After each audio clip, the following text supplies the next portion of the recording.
எல்லா புகழும் இறைவனுக்கே. இறைவன் கற்றுத் தந்ததை தவிர வேறு எந்த அறிவும் எனக்கு இல்லை. இன்னைக்கு எதை பத்தின பதிவு அப்படின்னு பார்த்தீங்கன்னா, மாடி தோட்டத்துல கல்வாழை இருக்கு. எங்க வீட்டுல பார்த்தீங்கன்னா 2 வகையான கல்வாழை இருக்கு. ஒண்ணு வந்து மஞ்சள் நிற பூ பூக்கக்கூடிய கல்வாழை, இன்னொன்னு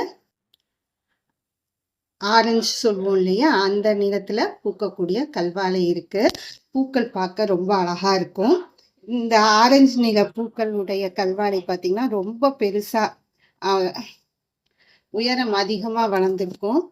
இந்த மஞ்சள் நிற கல்வாழை பார்த்தீங்கன்னா கொஞ்சம் குட்டை ரகமா இருக்கும். பார்க்கறதுக்கும் ரொம்ப அழகா இருக்கும்.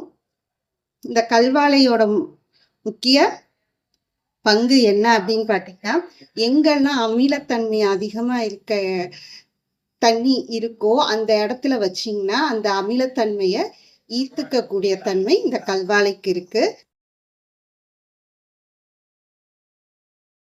இந்த கல்வாழை பூக்களை பார்த்து மகிழுங்கள்.